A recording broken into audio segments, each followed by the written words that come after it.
listener production. Hey, welcome to the Weekend Briefing. In this episode, I'm sitting down with the two band members from Royel Otis who are, as they say in the music business, blowing up. So, right as their debut album, Prats and Pain, has dropped, they're in the middle of this tour that is selling out some amazing dates here in Australia, but then they go overseas and the Northern Hemisphere summer dates look really, really fun. I'd say culminating in a performance at Primavera, Barcelona, which will be just mind-blowing. If you're late to the party, and I've got to admit, I was a little bit, they got a lot of attention with their Triple J Like a Version last month.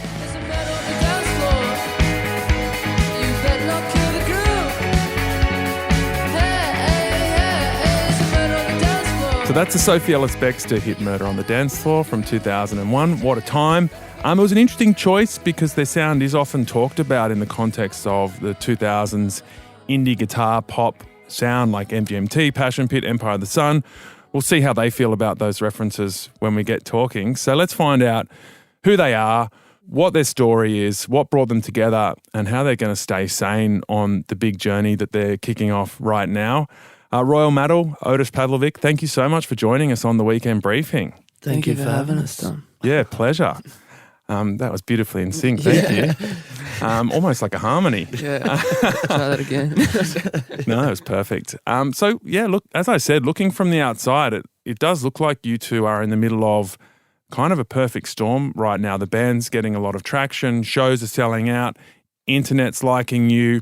The album is a huge deal. You've got 3 EPs that you've released beforehand, so you've put out a lot of music already and thought carefully about what goes into this album.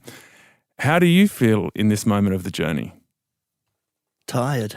Yeah, mixed emotions. Yeah. But yeah, excited one side, tired in the middle, and then nervous on the other side. I don't think we've had a chance to let any of it sink in just yet. Yeah. I think it's all been too sort of hectic to actually stop and smell the roses, you know? Yeah. Yeah, which is probably a good thing in a way. Just keep the ball rolling. Keep on rolling, baby. Yeah, it's a funny balance, isn't it? Because on one hand, you'd like to think you could just really soak it up and enjoy it, but I imagine that it also comes with a bit of pressure to make the most of the momentum. Definitely. Yeah. Yeah, I feel like you have a little bit, you have successes and then people are like, oh, you should just try to capitalize on your successes. So yeah, it gets you a bit more busy. And then you fall into a habit of once it slows down, then you feel even more anxious, and then you feel like it's going too slow, and then it's all a mental roller coaster. Yeah. Yeah, and I guess that we'll get to that. That's sort of what I was hinting at when I said how you stay sane through all of this, because a lot of people watching musicians who have success then struggle to understand why they end up struggling sometimes. But I think it does go to what you were just saying, that the momentum, you want to capture it when it's on, but then when it's off, it's hard, and it goes through all these cycles. Yeah, definitely. It's weird because there probably is a cliche around musicians or that in that kind of world, people having a hard time sometimes, but you can kind of see it because there's pressure and then there's outside noise and stuff. So yeah, I can definitely. Late nights, early mornings. So as we're talking, you're in the phase of basically getting this live show tight, ready to tour. What's that like? It's been big days. Yeah. It's been good though. We've got a good team with us, and our live band, good mates of ours. So we kind of help each other out. If we know one of us is struggling, then it's let's pick him up. Let's get him going. But it's long days. But I think I hope the show will be good, and it's much more. There's more production work that's gone into these live shows coming up. Feels like a step up. Yeah. I feel like each tour we do, we kind of just go take it a notch above. Yeah, I don't know who's conducting it, but it just seems to be happening. Well, you want to make it better every time, right? Yeah, so exactly. That's where it comes from. And make it change it and make it more interesting, and Yeah. So let's go into the backstory. You guys came together and formed the band in 2019, so almost 5 years ago. Whoa. That's crazy. Yeah. Yeah. That's a bit of a shock hearing that. Yeah. Those 5 years went Yeah, let's go back a little bit before that. For you, Royel, from what I've read, you were hanging around in New York. What was going on for you there? I was hanging around a producer mate of mine who just invited me to go over there and sleep in a studio just on a couch. So I spent 3 months sleeping on a couch where the Strokes recorded the drums for Is This It? Wow. Yeah. And so I was like, that sounds amazing. It wasn't. It was gross. It was a gross time. I was pretty much living off orange juice and samosas, not mimosas. I mean, there's You wish. a bit of both. Yeah. Yeah. And there was also a blackout for, I think it was 2 weeks. And because the studio's underground, I lost a bit of myself that month. Okay, so you're getting invited to come and demo tracks with a friend in New York. That says to me that you've already played a bit of music. You've made some connections. You've got friends. What had you done musically before that? I've just done a bunch of like trying to write for other friends that are in bands and like filling in guitar parts, like, or you know, when someone's can't play a show, I jump in and play guitar. I think I've just been surrounded by friends who have kind of their bands have grown or dropped off or whatever, and just I've been around all that the whole time, like DMAs, Green Buzzard, if you know those guys, all the IOU bands pretty much. Okay, so Sydney scene? Yeah, and Mossy, who is from these New South Wales, and those guys. I was living with Jamie from these New South Wales as well. Okay, yeah, I've met some of those guys around rehearsal rooms around Sydney. How would you describe that little world you were working around in and playing guitar in around Sydney? Entertaining. It's just like, I think it was nice because you could see other people around in the music industry sort of being more competitive, but that whole crew were just like supporting each other sort of thing, you know. And was it based on the love of a sound? I feel like they all sounded different. DMAs and like most of those guys were in another band called Little Bastard before, and that was completely different sound. And then Mossy was this big, extravagant electronic sound, while same guy in these New South Wales was like an Aussie punk band at the time, like more of a novelty band, but now they've like honed in their passion and skill. Okay, your story, Otis. Let's go back to your story before you guys came together. So the little bit of Googling that I've done on you, you were already doing acting, being musicals as a teenager. Tell us about your childhood, because your last name, Pavlovic, rings a few bells. There's Steve Pavlovic, who founded Modular Records, Carmen Pavlovic, who's big in the musical scene. Are they relos of yours? They are relos, yeah, they are. Yeah, Steve is my uncle and Carmen's my auntie. But yeah, I grew up, I don't know, when I was like 11, I started doing like, just kind of getting into acting because I wanted to save up money I was like a weird kid obsessed with horses. And I was like, I want to buy a horse, and Mum's like, you should save some money. So acting when you're like at that age is kind of the only job you can do. So then I just like joined an agency and went to this like audition for an officer and a gentleman at like a musical. I think it was ABC Studios or something. Wow. And got it, which was weird. And then That's a big audition at 11. yeah, I know. And then started doing it for a bit, and like I liked it, and so I did that till I was about like 15, and like earned some like money for myself, and then Did you get the horse? never ended up getting the horse. I got a dog instead, which is pretty good. Even all that work, you probably still couldn't afford a house. Couldn't afford a horse. Sorry. Exactly, Yeah. man, they're so expensive. Did that till I was about 15, and then finished school, and then just basically wanted to start writing some songs and pursuing music, because that's what I've kind of my main passion. Start writing some music, so I recorded a couple of demos, and then kind of met Roy like soon after that. Okay. Yeah. So how did you guys meet? Had you known each other as kids, or was there a speed date, or what happened? We have mutual family friends. Yeah, but weirdly, we probably did meet as kids. Or our parents, I reckon, definitely would have. Yeah, when I first met your parents, well, I'd met your parents a bunch of times, but not knowing they were your parents, which was strange. But I think we just had mutual friends and stuff. My girlfriend worked with Otis's girlfriend as well. I'm not sure if we met through that. Yeah, our neighbours named their kid after you as well. That we could, like, Really? yeah. Yeah. The guy shot me in the leg with a nail gun once. Wow. Okay, I'm sensing there's a bit of Yeah. backstory here. So but weird. a bit confusing, I got to say. Yeah, I'm sure. I was just helping out constructing a bar. It's really random. It's the only time I've ever done it. And I was just helping out and, like, you know, smashing down walls and stuff and eating Maccas and drinking Coca-Cola. That's pretty much all I was doing. But yeah, this Greg, I think his name was, and he used to just like mess with me, like ask me to do something and I'd be like, yeah, no worries, I'll do it. And then Pretty he would laugh. intimidating guy. Yeah, he's like a big dude. Like, And he's like deaf in one ear, so you don't know if he's ignoring you or he's like, yeah, he shot me in the leg with a nail gun, which was like surprisingly not that painful. Wouldn't Did it suggest go in or just skip? No, it went in. I had to pull it out. But Wow. yeah. You're tough. Wouldn't very tough. I wouldn't suggest it. Well, because he shot me in the back of the leg with it, and I didn't know what it was. I just felt this sort of hot sting on the back of my leg, and he was laughing. I was like, "Oh, what was that?"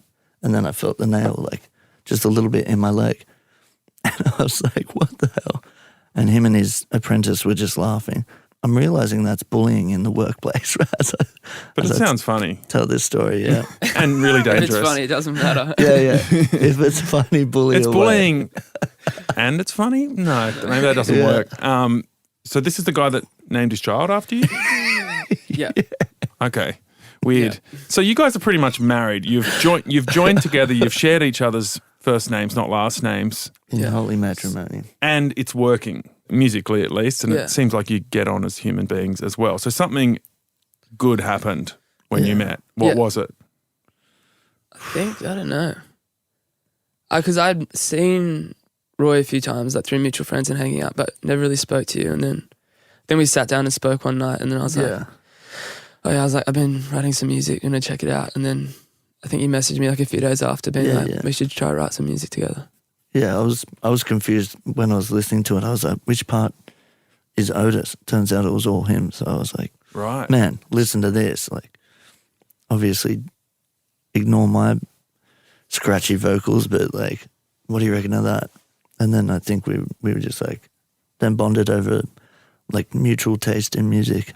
Okay, so you've been playing in a few different bands, playing around. So when you heard what he was doing, what was it about you that got your ear? I think it was like the vocals and the melody was just like you said before, like sort of really sweet. And I could see like how that would work against guitar parts that I like writing. And stylistically, the way I write guitar needed that sort of sweeter side rather than what I was writing. I think it was just like the naturalness of the melody and the vocals. I was like, this is exactly what I would like to do, but can't with my vocal range. That's beautiful. Thank you. Was it, in hindsight, was it something you've been looking for or the person you've been looking for? It was. I was actually working with Sloane Peterson at the time, and she was going on this bluesy thing, and I was like, I don't want to go on this bluesy trail. I want to go a bit like get a bit more coastal. I don't know.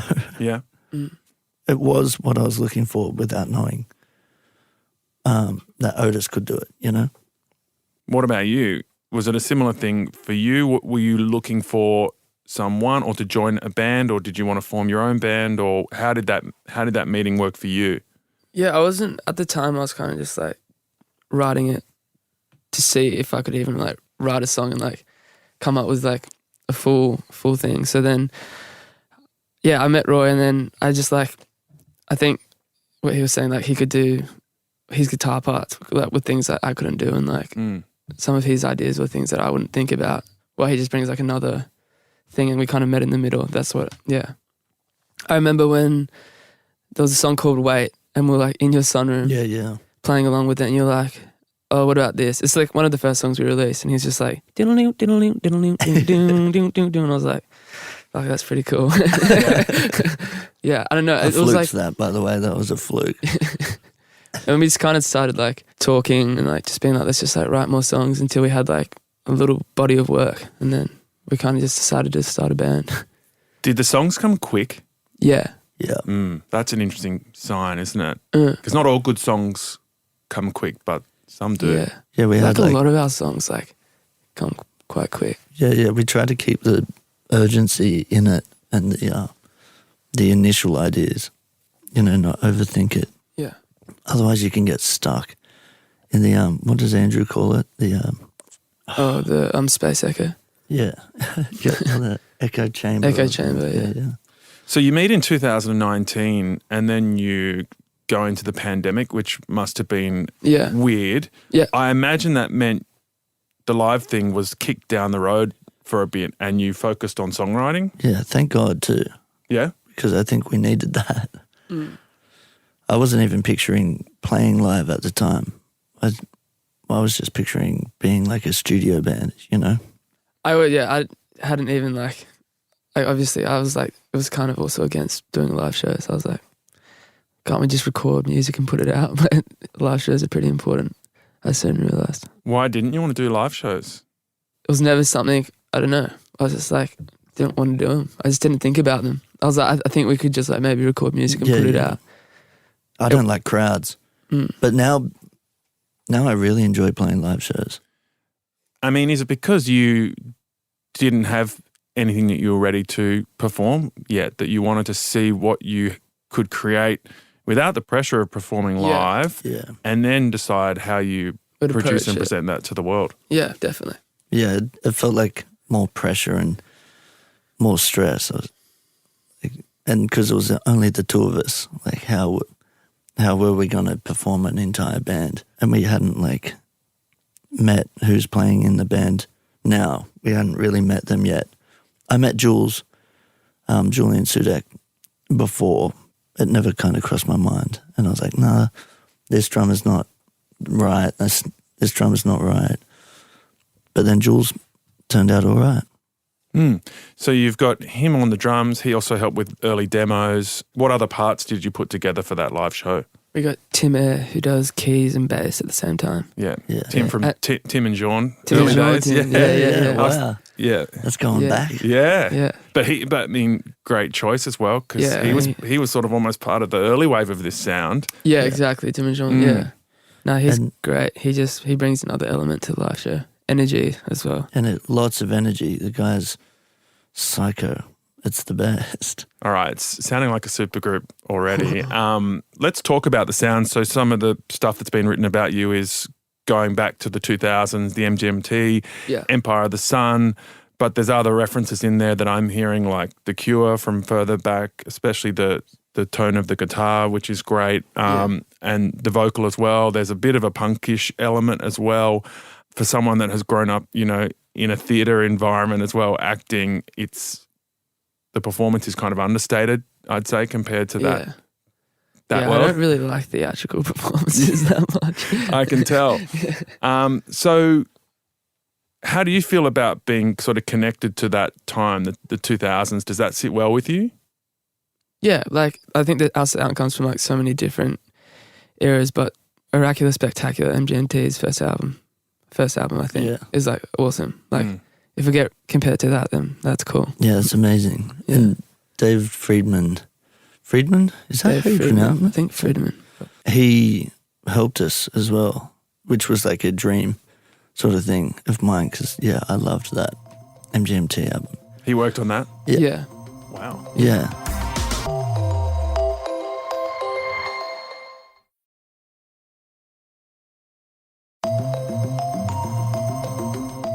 So there's been a crazy amount of success. You recorded the album in London. You've got to work with producers like that, some other heroes of yours. something started getting some traction somewhere along the line. What happened? How have you been able to do so much in a short time, especially given that 2021 and 2020 were a write-off for the world? I think that's why. I think all these people that might have been unreachable might have been bored, you know? And they just gave us a chance. Our guy Andrew as well somehow got us in connections with people. He sort of connected us. I don't know how he does it, but he does it. Yeah, every time he'd say, do you want me to try get in contact with this person? We'd be like, heck yeah, man. But just thinking, like, it's not going to happen. Like, we're going to end up with the guy with the small studio around the corner. But then he's like, all right, we got a meeting, like, blah, blah, blah. And then we're sitting in the room with them, highly intimidated and struggling to get through. Why do you think they took the meeting with you? Maybe they might have needed money. I have no idea. They may have seen the potential. They might have liked the sound? Yeah, they might Probably have liked the not. sound. We got along with them as well. I think that's important, to get along with who you work with. What do you think some of those big turning points were that have got you to this point where things are going so well? I don't think it comes down to like a certain point. I feel like it's just like just keeping, as I said before, just keeping the ball rolling, and then things just pop up along the way. And like, oh yeah, but it hasn't really felt like there's been like a one certain thing, except maybe the lack of version recently. Was that a big moment for you guys? Yeah. Well, Well, on social media, I guess. For a lot of people, that meant like we came out of nowhere sort of thing. But we've been nonstop since 2019. Yeah, that whole thing in the studio every day. Yeah, pretty much since. It's weird that people go like, you see like comments, people saying like, oh, artists these days don't create their own music. It's like, well, it's a Triple J like a version cover. Like that's what you're meant to do. Like it's literally a cover. Whole point of the thing. Like I'm terrified of comments these days. I just don't even want to open the app. It's a bad scene. But did that give some people the impression that you had come out of nowhere? Yeah, probably, a lot of people. Yeah. But 3 EPs speak for themselves, right? Exactly. 3 EPs and an album, and we've got a lot of songs coming still too. All in like 5 years, I think that's a fair bit of work. It is, yeah. The Leica version is an interesting cultural phenomenon. It's become almost more famous than Triple J itself. Yeah. And I know from playing in a band, it's one of the most prized promotional opportunities.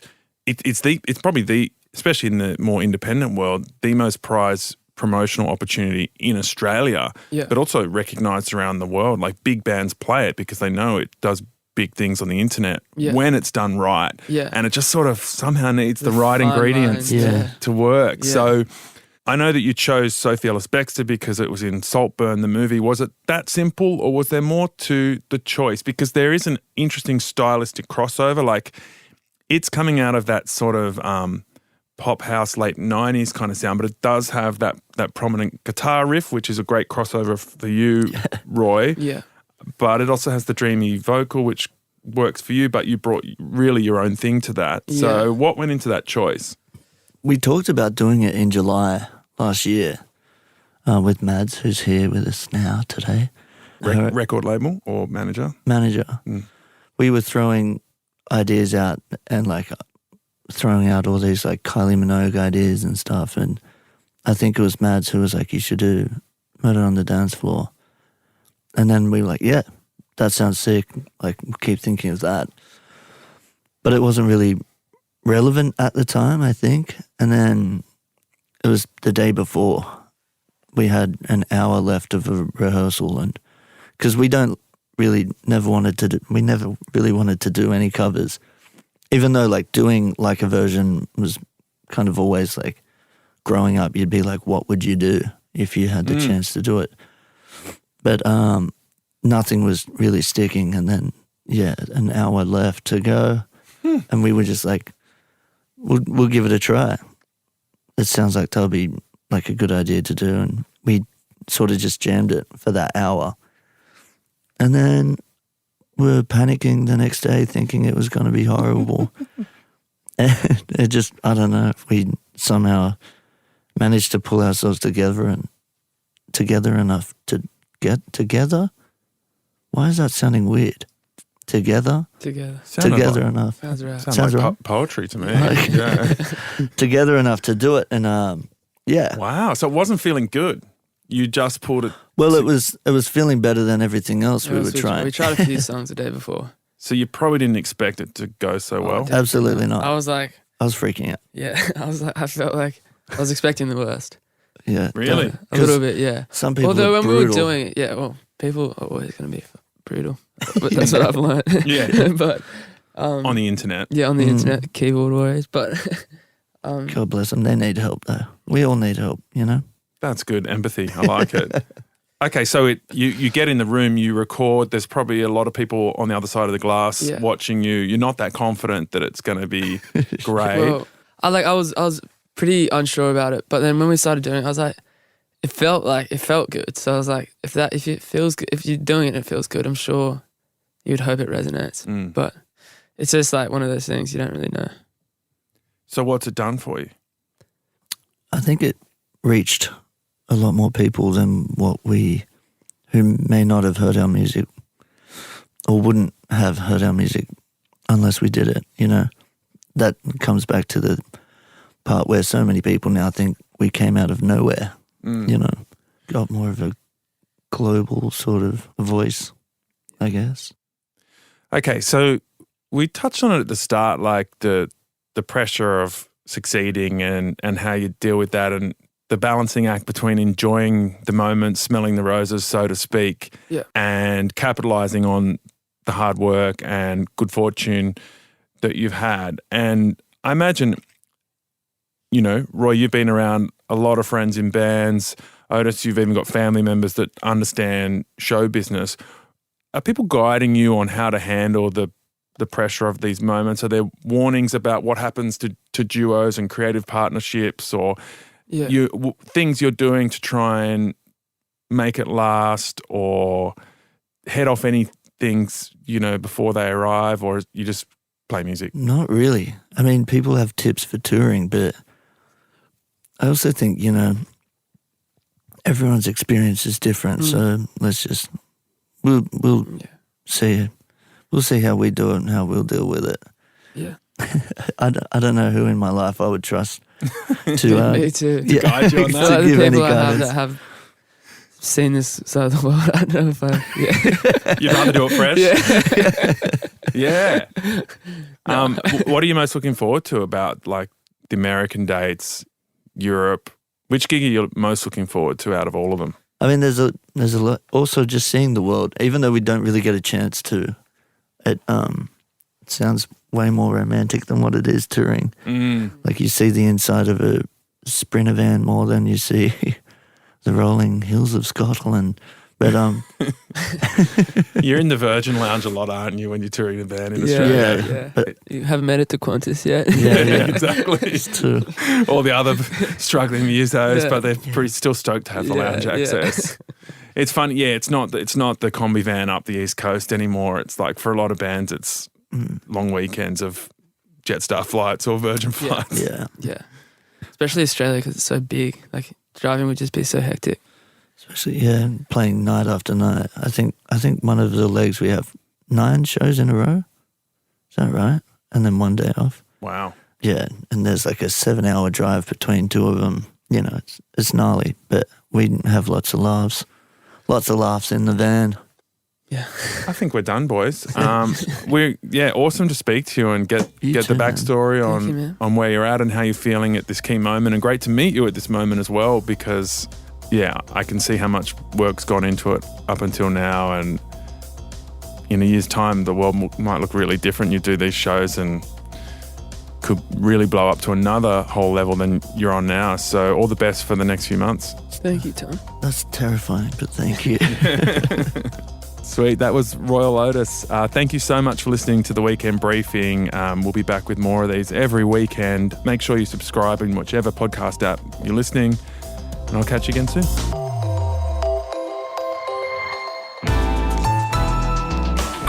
Listener.